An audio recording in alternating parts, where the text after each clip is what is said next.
오늘 아침 뉴스 연구소. 오늘 아침 뉴스의 맥을 짚어드리는 시간 뉴스연구소. 오늘도 두 분의 연구위원 함께합니다. CBS 김광일 기자, 뉴스톱 김준일 수석 에디터. 어서 오십시오. 안녕하세요. 예, 첫 번째 뉴스 어디로 갈까요? 해명 후 덕고인 김남국 고인. 김남국 의원이 그 당시 이제 50억 가량 하는 코인을 보유했었다는 논란. 어제 뭐 출처 등등에 대한 해명문을 내놨는데 그런데 의혹이 완전히 해소되지 않았어요. 네, 일단 어제 첨부 파일 포함해서 13페이지의 입장문으로 투자 경위를 밝혔어요. 예. 2021년 초 얘긴데요. 2월 9일부터 12일까지 10억 원 정도를 3억, 2억, 5억 이렇게 세 차례에 나눠서 가상화폐 거래소 업비트에 이체를 했답니다. 그럼 그 돈은 어디서 났느냐? 한 달 전인 2021년 1월 13일에 그 주식 LG 디스플레이 주식을 팔아서 생긴 9억 8천만 원을 이용해서 투자를 했대요. 그러면서 은행 이체 내역 등등을 그 입장문에서 첨부를 했습니다. 코인에 투자한 그 돈 어디서 났느냐 묻자 주식 팔아서 넣었다. 뭐 이렇게 되면 해명이 되는 것 같은데 그게 그렇지가 않았어요? 풀리지 않는 의문점이 있었는데 국회의원은 매년 재산 공개가 되거든요. 예. 김남국 의원 재산도 이미 공개가 몇 차례 되어 있어요. 그걸 찾아보니까 2022년에 주식 항목에서 LG 디스플레이를 매도해서 9억 4천만 원이 그 감소한 것까지는 확인이 됐어요. 여기까지는 문제가 없는데 근데 그럼 이걸로 코인을 했으면 서류상에는 재산 손실로 끝나 있어야 돼요. 코인은 재산 등록이 안 되니까. 그런데 예금 항목에서 10억 원이 증가해 있는 거예요. 마치 주식을 팔아서 코인을 산 게 아니라 현금으로 만든 것처럼 서류상 나와 있었던 거예요. 자, 저희가 지금 표를 보여드리고 있는데요. 그러니까 저 재산 공개 내역, 김남국 의원이 신고한 내역에 따르면 증권이 9억 4천만 원이던 게 이제 2022년에 0원이 됐어요. 그럼 그거 어디 갔느냐? 보니까 예금으로 고스란히 올라가 있었고 거기다 기재도 그렇게 했더라고요. 주식 매각 대금이라고. 저도 저 재산 공개 내역을 당시에 봤었어요. 그래서 예. 저 문제 왜냐면 기자들이 다 확인하거든요. 이게 예. 문제가 있는지. 근데 그냥 문제 없는 그 재산이구나 하고 넘겼었는데 지금 보니까 만약에 저 증권으로 코인을 투자했다라고 하면 저게 아니라 저 예금이 추가되지 말았어야 되는 거죠. 그렇죠. 그래서 지금 그래서 물었을 거 아니에요, 어제. 아니, 이거 코인으로 다 넣었다면은 어떻게 예금이 불어난 건가? 어떻게 된 건가? 라는 질문을 기자들이 김남국 의원한테 전화해서 이렇게 던졌는데 명확하게 해명이 되진 않았습니다. 그 해명마다 약간 말이 좀 다르거든요. 그리고 어제 입장문에도 그 대목은 좀 쏙 빠졌고 그래서 명확히 설명이 안 됐고 아마 지도부에 김남국 의원이 설명을 한 것 같아요. 예. 그래서 저희가 당 지도부 쪽을 취재해 보니까 김남국 의원이 코인에 투자했던 돈 중에서 딱 9억 8천만 원, 그러니까 처음에 LG 디스플레이 매각했던 그 대금만큼을 현금화한 걸로 당 지도부에서 파악하고 있더라고요.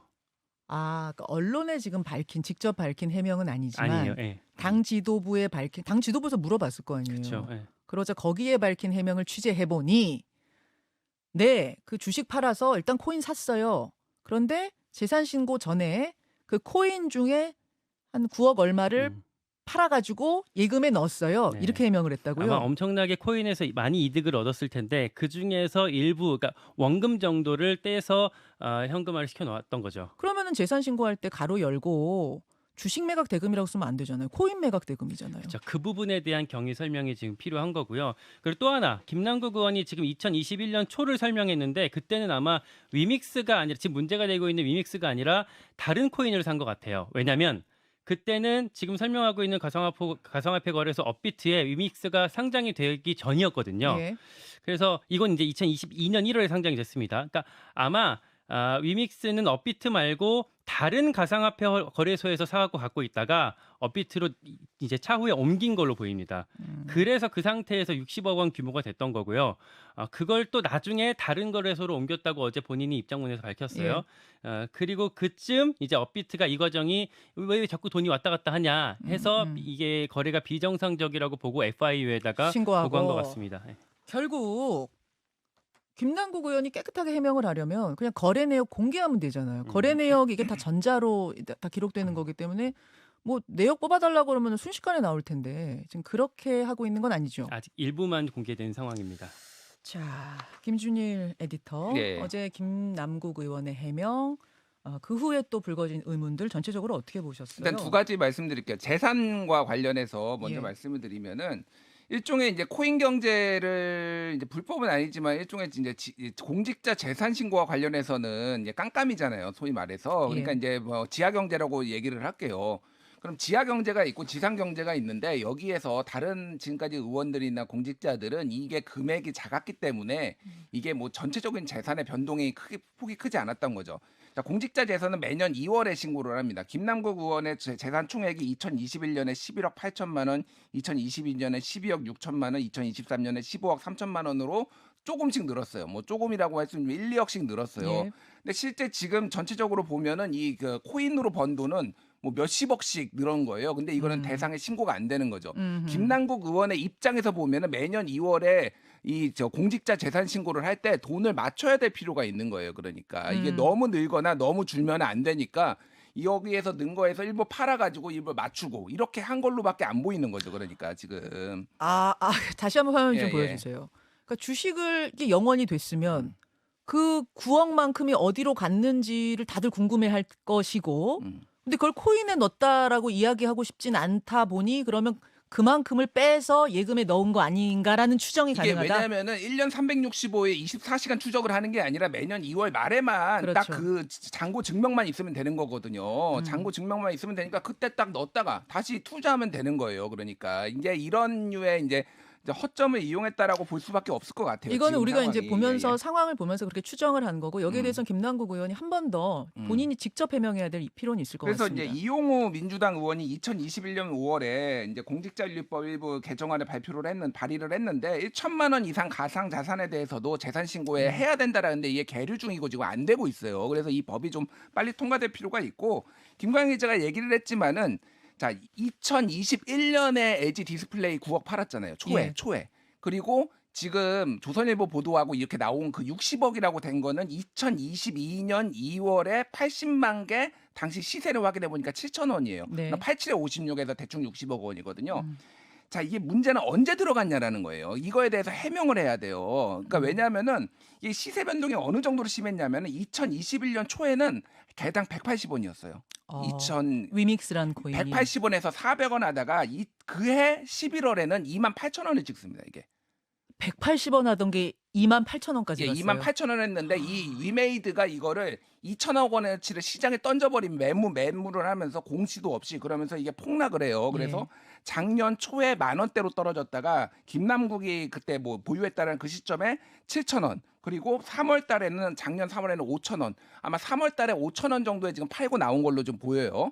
그러면 그때 5,000원에 팔았어도 58에 40억이에요, 이게. 김남국이 만약 그걸 저는 다 현금화했다라고 하면. 김남국 의원. 그러니까 지금 이거에 대해서 돈이 어디에 지하 경제에 있는지, 소위 말해 코인 경제에 있는지에 대해서 설명을 해야 됩니다. 지금 이 부분에 있어서 명확하지가 않고 계속 지상 경제만 얘기를 하고 있으니까 이게 명확하지 않은 거예요. 그래서 이거는 지금 내역을 언제 투자를 했는지, 예. 그리고 이게 왜 이렇게 뭐 이게 9억이라면은 그 돈을 다 했는지 모르겠으나 유믹스라는 이 소위 말하는 잡코인, 이게 뭐 비트코인이나 이 위더리움도 아니고 이런 잡코인에 이렇게 많은 돈을, 적지 않은 돈을 투자할 수 있는 배경이 뭔지 이런 거를 설명을 해야 되는 거. 이거 내부자 거래 아니야? 이거 뜰 거 알고 지금 한 거 아니야? 뭐 이런 얘기들이 지금 계속 나오는데 그거에 대해서는 전혀 해명이 안 된 거죠. 그러니까. 예. 불법이 아니었다. 이제 이 부분만 어제 계속 강조하는 해명문이었던 것 같은데, 지금 말씀 듣고 보니 해명이 좀 부족하다. 더 들어야 한다는 느낌은 확 드네요.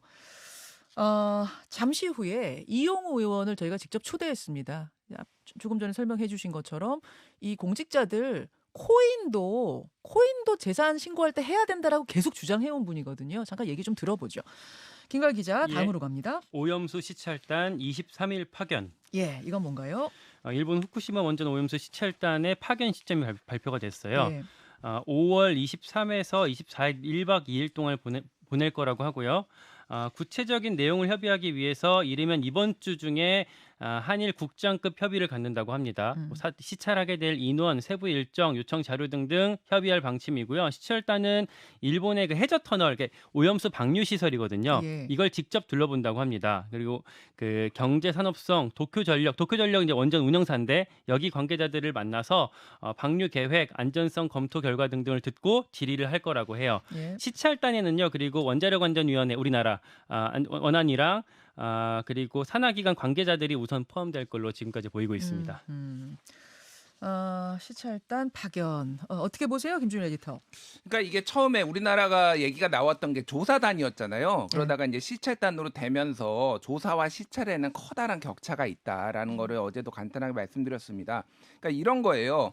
일본 도쿄 전력이 와가지고 이제 뭐 보여준다라는 거잖아요. 시찰을 우리나라 저 전문가들이 가면은 예, 그거에 예. 대해서 지금 핵 처리 시설이 어떻게 되고 있고 예를 들면 그거를 이제 파이프를 해저 터널을 만들어가지고 1km 바다에 태평양에다가 이제 조금 일본 앞바다에 뿌린다라는 거잖아요. 예. 그거를 보여준다라는 거예요. 지금 뭐 확정된 건 아니지만은 음흠. 일단 문제는 그러면 알프스라고 하는 ALPS 다핵종 제거 시설로 인해서 핵의 위험한 물질을 다 제거를 했다라고 하는 건데 그거를 우리가 확인할 수 있느냐? 눈으로 봐가지고 그게 확인이 되느냐? 그 그러면은 야 말씀이세요? 우리가 무작위 샘플 추출 뭐 너희가 주는 것도 아니고 우리가 아무거나 딱 집어가지고 이거 우리나라로 가져가서 이거 분석 좀 할게 네. 이런 요청이 되냐라는 거예요. 지금 시찰단에서는 그게 불가능하다라는 겁니다. 그 부분에 있어서 뭐 일본은 IAEA가 하니까 너희도 믿으라 이런 거거든요. 지금 그 부분에 있어서는 근데 이제 IAEA를 못 믿겠다라는 게 아니라 그런 부분에 있어서 굉장히 보수적이에요. IAEA가 왜냐하면 원자력을 관련해서 이게 국제 원자력 기구거든요. 그러니까 가장 보수적인 시각으로 이제 본다라는 건다라면은 이거를 갔다 오면은 그러면 국민들이 안심하고 그러면 오염수 방류해도 되겠네 믿을 수 있냐라는 거예요. 대만 사례가 있습니다. 대만이 작년 3월에 이제 시찰단을 갔거든요. 근데 한국하고 굉장히 상황이 비슷했어요. 그러니까 대만이 중국 경제의 의존도가 굉장히 낮아지면서 일본하고 경제 활성화를 해야 되는 필요성이 있기 때문에 시찰단 가는 그 즈음에 가지고 대만이 일본 해산물 수입을 허가해 버렸어요. 그러고 그냥 지금 이렇게 왔거든요. 결국은 이거는 기시다가 이렇게 급하게 방안을 한 것도 결국은 후쿠시마 수산물 한국어 수입해. 라고 지금 강요를 하기 위해서 이제 한국 온 거 아니냐 이런 의혹의 눈초리가 있고 지금 수산물을 수입을 금지하는 나라가 지금 5나라가 있거든요. 예. 그 중에 중국이 있고 한국이 있고 있습니다. 여기에 대해서 일본은 지속적으로 문제 제기를 하고 있어요. 그래서 결국은 시찰단이 갔다 오면은 이게 뭐 길을 열어주는 거 아니냐, 명분만 주는 거 아니냐 이런 우려들이 나오고 있고요. 어제 여당에서는 지금 우리 바다 지키기 검증 TF가 출범을 했어요. 그래서 일본 오염수 괴담에 대응한다라는 건데. 쉽게 얘기를 이거는 좀 저는 이해가 안 되는 게 물론 우리 바다를 지키겠다라는 거고 오염수가 방류돼도 우리 바다에는 영향이 없다라는 건데 이게 마치 일본 오염수 방류를 지지해 주는 것처럼 옹호해 주는 것처럼 이 TF가 지금 비춰질 우려가 있어서 굳이 이렇게 해야 되나 좀 이런 뭐 비판의 목소리도 나오고 있습니다. 자, 시찰단이 가는데 과연 얼마나 조사를 할 수 있을 것인가. 이게 관전 포인트라는 말씀이고 여차하면 진짜 이거 면죄부만 주는 거 아니야? 이런 우려가 있다는 그 부분 짚어주셨어요. 이 이야기 뭐 2부에서 좀 더 나눠보기로 하고 다음으로 가죠. 김재원 태영호 징계 일단 수년. 국민의힘 윤리위 어제 열렸는데 잘하면 어제 내로 결론이 날 것 같습니다 했는데 결론 안 났네요. 안 났고요. 그래서 내일 오후 6시에 다시 열기로 했어요. 징계 수위는 그날은 꼭 정하겠다라고 의결까지 했습니다. 내일. 네. 이유는요? 왜 미뤄졌는지 취재를 해봤는데 위원회 내에서 어제 그냥 끝내자는 의견도 있었지만 소명을 좀 들어와야 된다는 의견이 이렇게 갈렸고 전자 쪽이 후자 쪽을 설득하지 못했대요. 왜냐하면 징계 수위를 정하려면 사실관계 확정이 좀 더 필요한 부분들이 있는데 그게 확정이 안 됐고 본인들한테 좀 자료를 좀 더 갖고 오라고 했대요. 그러니까 팩트 체크하겠다 그 말인 거군요. 네, 소명한 것에 대해서. 네, 그러면서 또 윤리가 어제 발표를 했던 것 중에 얘기 중에 하나는 약간 자진 사퇴를 압박을 했어요. 그러니까 기자들이 끝나고 황정근 윤리위원장한테 이렇게 물었어요. 최고위원직 그 사람들이 사퇴하게 되면 양형에 반영되냐라고 했더니 황정근 위원장이 정치적 해법이 등장한다면 여러분이 예상하시는 바랑 같을 겁니다.라고 던진 거죠. 그래서 저희가 윤리위원한테 좀 물어봤는데 통화를 해서 물어봤는데 이렇게 얘기하더라고요. 그 사이에 사퇴를 해서 책임감이 있는 모습을 보이면 징계 수위가 줄어들 가능성이 있다. 어제 윤상현 의원하고 우리가 인터뷰했잖아요. 윤상현 의원이 이 얘기했거든요. 왜냐면은 징계를 뭐 6개월이든 1년이든 당원권 정지 줘도 1년 있으면 돌아오는 거거든요, 지도부에. 근데 거기에 대한 부담들이 당은 지금 가지고 있다. 그래서 자진 사퇴해 주기를 가장 바란다. 대신 공천 기회는 주는 정도 징계 내리는 걸로 윈윈. 뭐 이런 느낌을 당에선 바라고 있는 것 같은데 윤리위원장도 그 느낌을 감추지 않았네요. 그래서 자진사퇴를 좀 압박하는 측면이 있고 근데 어제 좀 밀린 거에 대해서는 당내에서 좀 아쉽다는 목소리가 있어요. 내일이 윤석열 대통령 취임 1주년이거든요. 5월 10일. 예, 뉴스가 같이 나간다는 점에서 친윤그룹에서 좀 아쉽다라는 얘기를 이제 취재하다 보니까 들었고, 다만 그걸 윤리 쪽에 다시 제가 물어봤더니 만약에 내일까지 만약에 못 끝내면 네. 그 최고위 3연속 스킵은 막아야 되지 않겠냐. 그러니까 지금 지난주 목요일 어제 그리고 이번 주 목요일까지 만약에 이후까지 길어지면 최고위가 너무 밀리기 때문에 그 전엔 가급적 그러니까 수요일까지 끝내려고 한다 이런 얘기를 하고 있습니다. 자, 여기까지 일단 정리하고 그래서 저 징계 내리면은 뭐 두 사람의 최고위원이 받아들일까? 요 얘기는 2부에서 더 하겠습니다. 수고하셨습니다. 고맙습니다. 김현정의 뉴스쇼는 시청자 여러분의 참여를 기다립니다. 구독과 좋아요, 댓글 잊지 않으셨죠? 알림 설정을 해두시면 평일 아침 7시 20분 실시간 라이브도 참여하실 수 있습니다.